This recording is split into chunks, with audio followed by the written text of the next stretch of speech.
Welcome to the daily podcast broadcast. 1111 Starseeds Unite, Lightworkers, Mystics. What's Goonie? What's good, y'all? Hope everyone's having a great, wonderful, beautiful, amazing day today.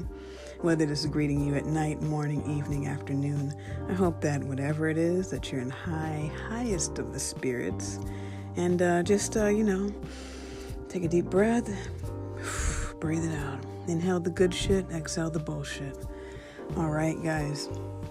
So it is a new day, y'all.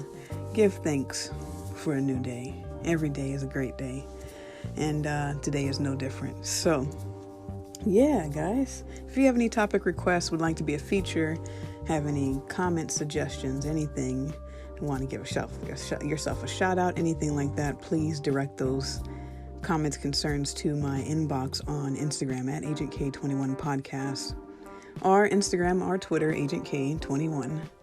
And let's get right into it, guys. So, happy Black History Month, guys. It is Black History Month, and it is also a leap year, so we get an extra day. Thank y'all. Thank you, Master, for the extra day. We get an extra day to celebrate, so celebrate real good. I know a lot of people are celebrating and supporting Black-owned businesses.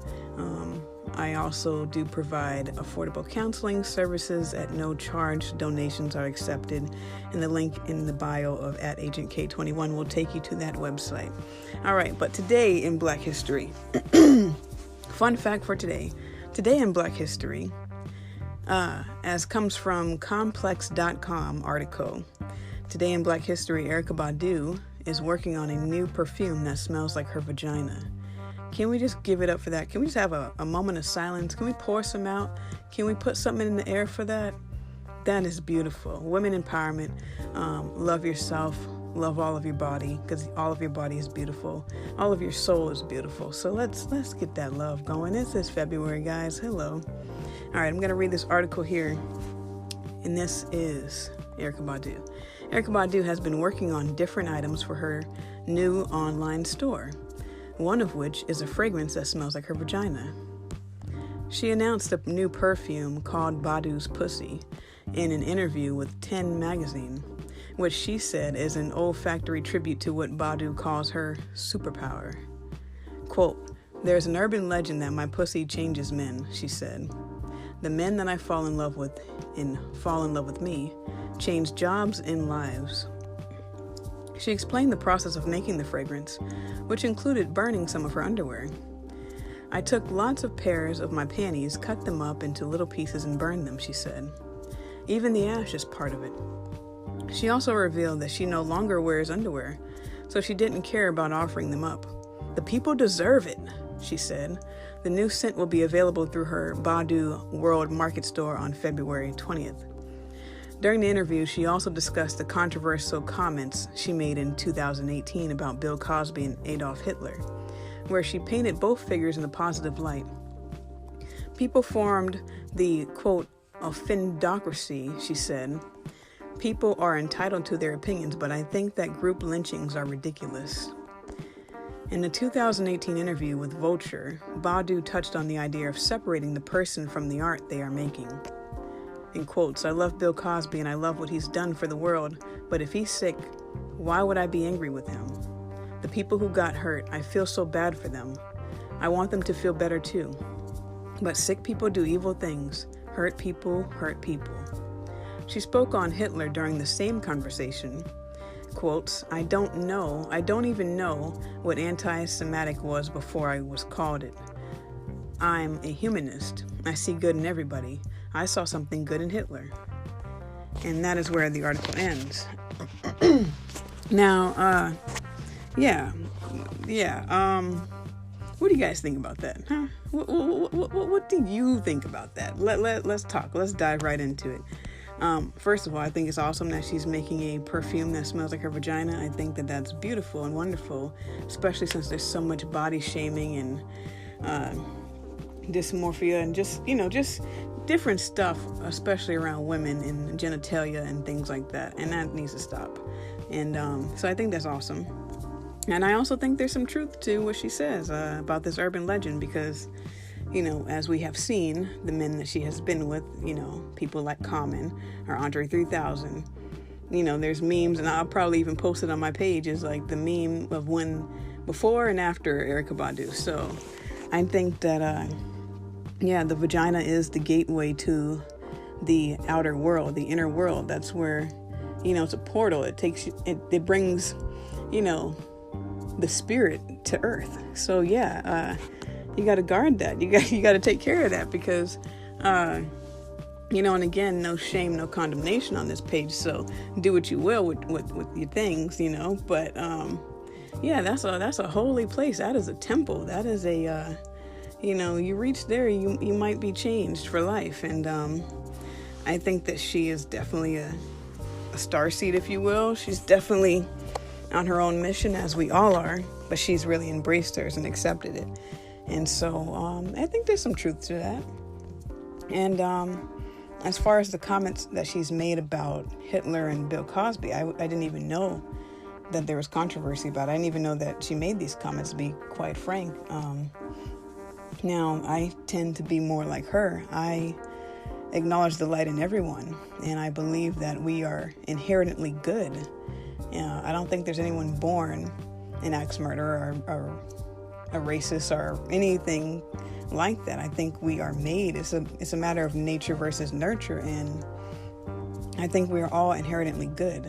It's things that happen to us that can cause us to be corrupted or make different choices, But I don't think that anyone is born evil. I just don't.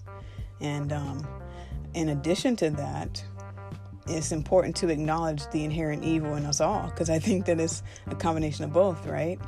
And so I don't trust people who are oblivious to their own evilness, because if you can't look at someone and say, if you say, oh, it's only those people are axe murderers, only those people are racist, but you can't recognize the racist within you, I don't really trust that, because you got to be able to recognize what you despise in other people. It probably resides in yourself as well, just as much as the things you adore in other people probably reside in you as well.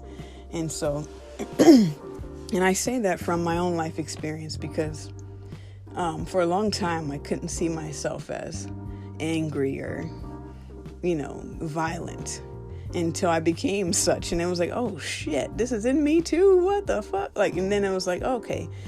And the more you reject that and suppress that, the more susceptible you are to actually causing that, because you can't change what you don't know. And so if you think you're happy all the time and you're suppressing all this rage, oh yeah, it's going to come out. It can come out. And we don't want to suppress ourselves. We want to integrate ourselves into a whole pizza. That's what we want to be. Not these slices, not these fragments. So it's about integrating. And also, I don't believe anyone's evil or inherently wrong. I think we have these patterns that we need to unlearn. And I think that we have, just beliefs that we need to dismantle and illusions we need to break through. It takes a lot of work, and it's not pretty, but it's very much worth it. And I really believe that there are no toxic people. There are no toxic people. There's only toxic energy. And when we can remove that, we can actually look at people from a whole place and realize they're not evil. They're acting evil because they haven't faced their own demons yet. They're acting out of this because X, Y, and Z. This happened to them. This is why they're this way. What have you. It's not to excuse it. It's more to have compassion and to embrace. And I think that goes much further than demonizing something and looking at it as not a part of you. That we live in a universal of oneness. So we're all connected. And a beautiful thing that I like to think about is, for undergrad, I studied psychology. And for those who have studied psychology, I heard just know about this. There was an experiment done, the Stanley Milgram experiments, and you can look that up. But just in short, this experiment, it is actually illegal to do this now, but in this particular experiment, they took patients or clients, if you will, and they had these people who participated to get electric shocks. Now, the experiment was to test people's morals and values and things of that nature. It kind of got out of hand. People had psychological issues afterwards, etc. But in the Stanley Milgram experiment, he did a couple of, very illegal experiments now, but the one that I'm referring to is the electric shocks. Now, in this experiment, he had participants who went into a room. They got all suited up with, to get these electric shocks. And they had ordinary people come in and say, they had a scientist or a professor or tester or whatever say, electrocute this person. And they electrocute them, and you hear the person in the other room, they're getting electrocuted, so they're freaking out, and you hear them in the other room. And the study found that most people continued to electrocute these people all the way up to like high voltage, very dangerous, because they were being prompted to continue by a certified experiment person, And basically the experiment proved that these people who say, I would never do that if that was me. I would never make that same mistake. You put them in the same situation, most of the time they do. So they'll say, I would never electrocute someone just because someone was telling me to. And then you put them in that scenario, and there they are. So I think when we look at people and say, I would never be a Hitler, we didn't grow up with whatever Hitler grew up with. We have no clue if we would have made the same choices he made. And so, I think that you got to be very careful with those judgments, and if you're judging people, you have no room to love them. And I think love is the highest and fear is the lowest. So I look at everything with a grain of salt. I look at everything with love through the eyes of compassion as best as I can. And so, I don't really have a problem with her comment about that. Like I said, that's new to me. But that is what's going on today in Black history. So today I want to talk about, as we continue this evolutionary process, as we continue to ascend and transcend, there's a thing that happens called being triggered. Now, this is going to be part 1 of a part 2 series. And today I'm going to talk about triggering. And so today I'm talking about when we trigger other people, when our very existence trigger people. Erykah Badu's comment triggered people to have backlash at her. And basically what happens when we are being triggered or when we trigger someone else is we are either going against beliefs, we are making people question reality, our very existence is not conducive to their spirit. We're ruffling the feathers, not intentionally. Most of the time it's not intentional. That's just what it is. And usually what happens is it's triggering an unhealed wound, typically from childhood in people. So for example,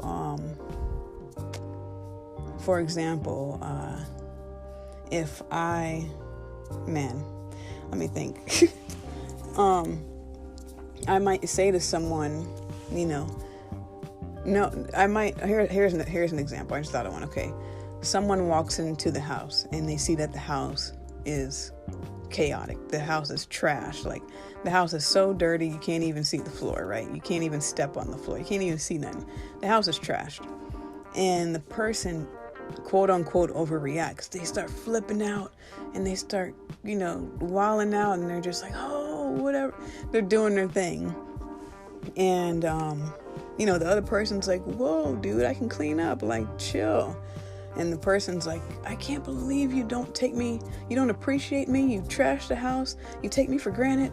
And the other person's thinking, this is kind of extreme. All you gotta do is tell me to clean the dishes. It's kind of extreme.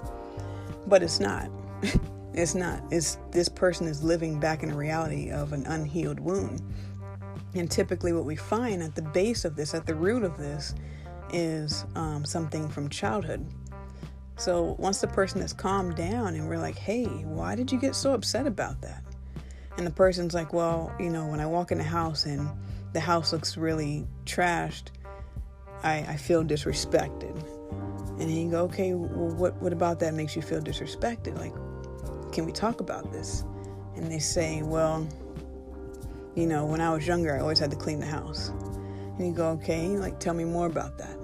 And they're like, well, when I come in the house and I see that it's dirty, it makes me feel like I'm going to be left alone in this dirty place with no one to help me like I was when I was a kid. That's an example of what walking through a trigger looks like. And so typically you kind of have to probe a little bit. You kind of have to draw the person out to really get to the root of it, because initially they may or may not be conscious of what is actually going on. And so when dealing with the trigger, especially dealing with someone who's triggered and willing to explore why they're being triggered, you have to be very gentle and very patient to really get to what is at the root of this. Like, okay, that reaction is valid and you're okay to express yourself, but let's figure out why you're expressing yourself that way. What else is going on that we don't even know? What is going on that you're not saying, that maybe you've buried, maybe you've forgotten, And once we start to talk about that, we can process and go, oh yeah, I'm doing this because I'm struggling with my fear of abandonment. I'm doing this because I'm struggling with self-worth. I'm doing this because of fear of rejection, et cetera, et cetera. And the more we can heal those and uproot those, we can start to plant different seeds of like, okay, next time you come in the house, because I very well may trash the house again, person. You come in the house again, remember that you're not that little kid, and remember that, you can tell me, you can talk to me, and I'll be conscious of that. Like, okay, I'm going to clean the dishes or what have you. And so that's kind of what I want to talk about, but I'm really going to save part 2 tomorrow, or whenever. I'm going to save part 2 for triggered. So today is triggering. And next time I'll talk about being triggered and what to do when you are the one triggered. But what I really want to focus on is when you are triggering someone else. So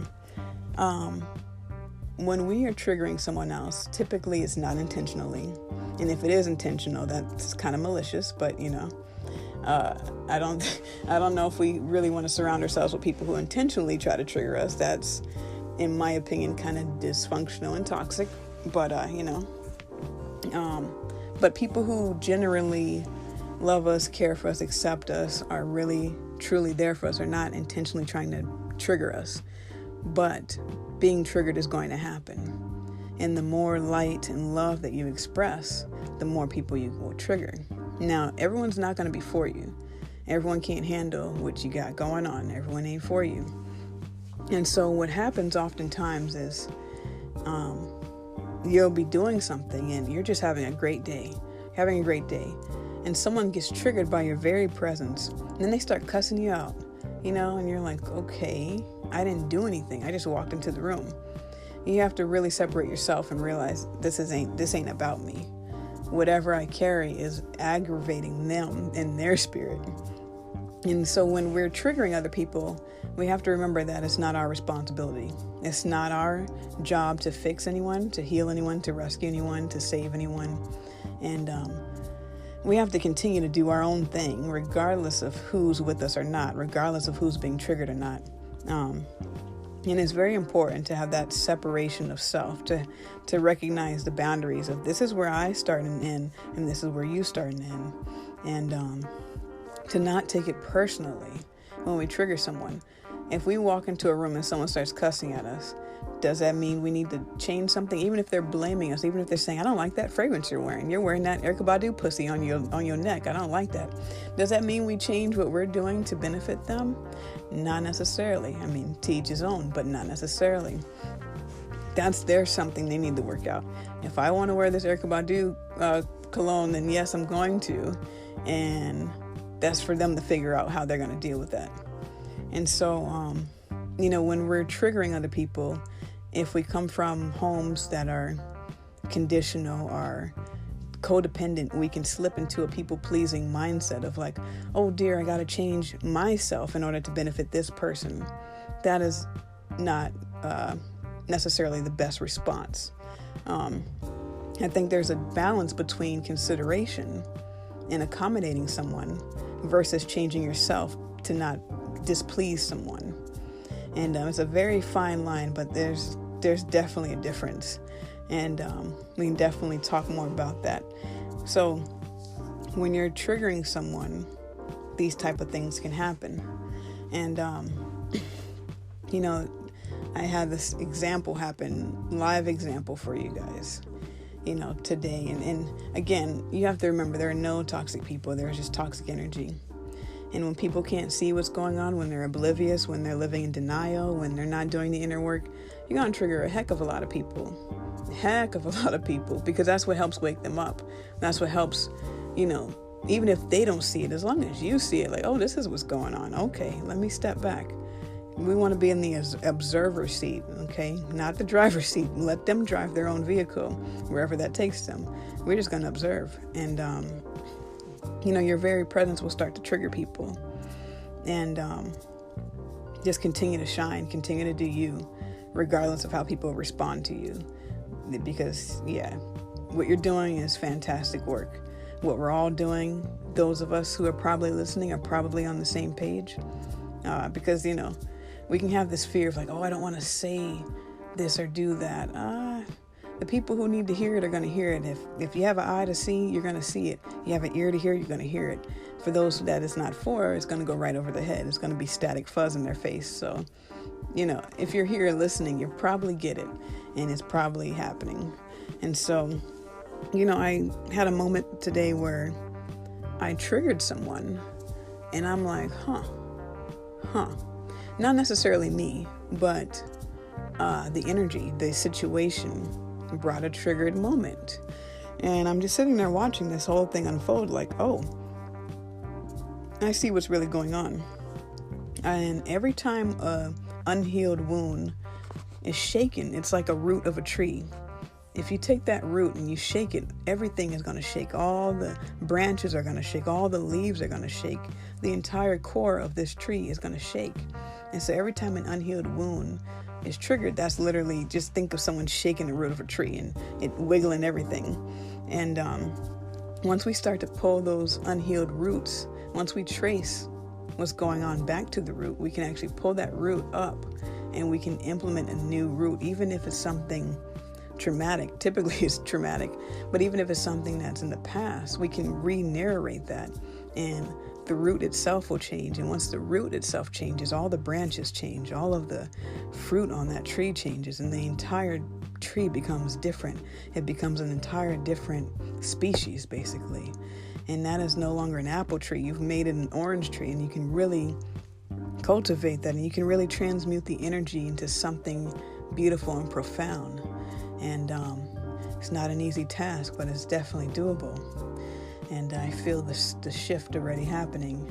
And so the more we start to work with the root of things, the more we can change the whole course of the tree. And that changes the course of our entire direction. That changes what we attract to ourselves, the experiences we have. We've jumped timelines, if you will. And the more that we do the work, the more that these branches will start to change. And a good tree cannot bear bad fruit, just like a bad tree cannot bear good fruit. Did I say that? A good tree cannot bear bad fruit, and a bad tree cannot bear good fruit. And so once we heal and cultivate this tree, we start to bear such good things, and we start to reap the fruits of our labor. And so with that, I will be back next time, and we'll talk about being triggered part 2. Until next time, be well, be blessed, keep your head up. You got this. Until next time.